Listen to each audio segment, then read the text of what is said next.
At first, it looked like a routine encounter. An American Air Force jet was flying through international airspace during a scheduled operation. Nothing unusual, nothing aggressive, until the radar warning changed everything. One contact, then two, then three.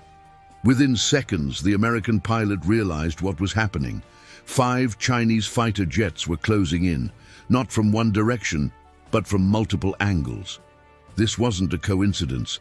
It wasn't a random flyby. It was a coordinated maneuver, from above, from behind, from both sides, a textbook aerial encirclement. In military aviation, being surrounded doesn't automatically mean you're about to be attacked, but it does mean one thing: you no longer control the situation. Every move is watched, every adjustment is tracked, every mistake is amplified. Inside the cockpit, the American pilot stayed calm. No sudden turns, no aggressive signals, no radio chatter. Because reacting too quickly is often worse than not reacting at all.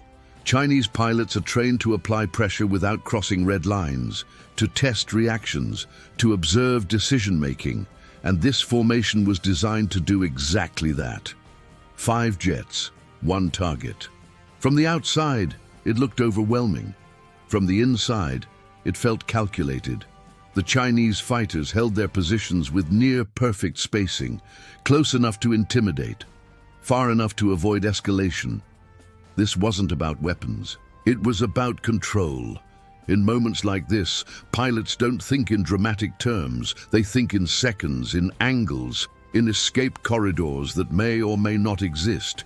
The American jet was fast, advanced, capable, but speed means little when every direction is covered. And yet, something didn't add up. The formation was tight, almost too tight. By surrounding the American aircraft so precisely, the Chinese pilots had created a problem of their own. They were focused on containment, which meant they were predictable. Inside the cockpit, the American pilot began analyzing not the aircraft, but the behavior. Who was leading the formation? Who was reacting instead of commanding? Who was adjusting position just a fraction of a second late? These details matter, because air combat isn't chaos, it's patterns, and patterns can be broken. As the encirclement stabilized, the Chinese pilots expected hesitation, a defensive posture, a retreat. What they didn't expect was silence. No sudden altitude change, no attempt to break formation, just steady flight, almost as if the American pilot was waiting. And that's when the balance began to shift. To understand why this encounter didn't end the way most analysts would expect, you need to understand one uncomfortable truth about aerial encirclement. Surrounding a fighter jet looks like absolute dominance, but it also creates dependency. When 5 aircraft commit to a tight formation around a single target, every pilot becomes linked to the same outcome. Every adjustment affects the others. Every mistake multiplies. Inside the American cockpit, the pilot wasn't counting jets. He was counting behaviors. Encirclements rely on discipline, perfect timing, and absolute trust that every aircraft will react exactly as planned. That's a strength, until it isn't. Because the more rigid a formation becomes, the harder it is to adapt. Chinese pilots are trained extensively for multi-aircraft coordination. Their doctrine emphasizes structure, mutual coverage, and shared responsibility. In most scenarios, that's an advantage, but in this case, it created a subtle vulnerability. By holding their positions so precisely, the surrounding jets reduced their own flexibility. They were watching the American aircraft closely, but they were also watching each other. The American pilot noticed something important. Every time he made a minor adjustment, a slight change in altitude, a minimal throttle variation, the surrounding jets mirrored the movement, not instantly, not aggressively, but predictably. That predictability was the key. Instead of attempting to break out immediately, the American pilot maintained steady flight, allowing the encirclement to tighten just enough to become uncomfortable. Closer spacing means higher risk, turbulence, wake effects, less room for error. And that pressure doesn't just affect machines, it affects humans. As the formation stabilized, Chinese pilots had to divide their attention, hold position, monitor spacing, track the American jet's movements, avoid crossing escalation thresholds. That's a lot to manage at high speed. From the outside, it still looked like control. From the inside, the workload was increasing. Meanwhile, the American pilot's strategy was the opposite. Simplify. By not reacting dramatically, he reduced his own cognitive load. No complex maneuvering, no constant re-evaluation, just observation. Who adjusted first? Who hesitated? Who overcorrected? Small details began to emerge. One jet lagged slightly when the formation shifted. Another compensated too aggressively. The spacing wasn't breaking, but it wasn't perfect anymore. And perfection is what encirclements require, because once symmetry is lost, dominance fades quickly. The American pilot realized something else as well. The surrounding jets were committed. If he changed the engagement suddenly, they would have to respond together, or risk collision. That hesitation window was small, but it existed. And in air combat, a window doesn't need to be wide, it just needs to be there. The Chinese pilots expected the American jet to act like a trapped aircraft, to search for an exit, to signal discomfort. Instead, they were facing an aircraft that seemed almost indifferent. That indifference was unsettling, because it suggested confidence. And confidence in a surrounded aircraft feels wrong. As seconds passed, the encirclement stopped feeling like pressure and started feeling like responsibility. If something went wrong, it wouldn't be one pilot's mistake, it would be everyone's.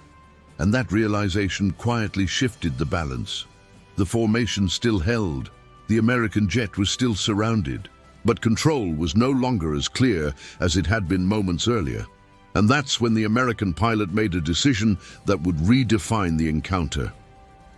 The decision didn't come suddenly. It formed quietly, second by second, as the American pilot continued to read the situation rather than fight it. 5 jets, multiple angles, a perfect encirclement, at least on paper. But the longer the formation held, the more fragile it became. The American pilot wasn't looking for an opening in space. He was looking for an opening in timing. And when it appeared, it was subtle. A slight delay in one aircraft's adjustment, a fraction of a second where the formation lost perfect symmetry. That was enough. Without accelerating aggressively or breaking altitude dramatically, the American jet executed a maneuver that caught the entire formation off guard. Instead of escaping outward, it moved through the encirclement, not by speed, not by force, but by exploiting hesitation. The maneuver compressed distance, altered angles, and forced the surrounding jets into an immediate choice: adjust together or risk collision. For the Chinese pilots, this was the critical moment. Reacting too late meant losing positional advantage. Reacting too fast meant violating safety margins. In that split second, the formation broke. Not violently, not chaotically, but decisively. Spacing widened, angles shifted, controls slipped. The American jet emerged from the encirclement not because it was faster, but because the surrounding pilots hesitated just long enough. And that hesitation changed everything. The encounter ended without escalation. No weapons were used, no official statements were made, but the implications were impossible to ignore. In post-exercise analysis, one conclusion stood out. The encirclement had been tactically sound. The aircraft were capable, the pilots were skilled. What failed wasn't execution, it was expectation. The American maneuver worked because it challenged a core assumption, that being surrounded automatically means being trapped. Instead, it revealed a deeper truth about modern air combat. Dominance isn't only about numbers, it's about flexibility. The pilot who can force others to make decisions under uncertainty often gains the upper hand, even in inferior positions. For military strategists, this encounter became a case study, not because of the aircraft involved, but because of the psychology on display. For Chinese aviation planners, it highlighted the risk of rigid formations under pressure. For the US Air Force, it reinforced the value of unpredictability and decision-making speed.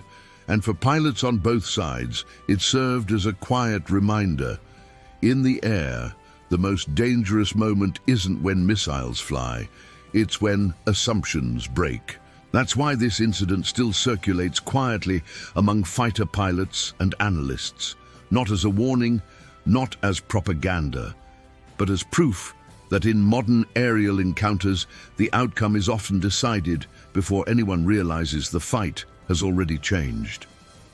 If you enjoyed this story and want more real-world moments that reveal how modern military encounters truly unfold, subscribe to the channel. Leave a comment below.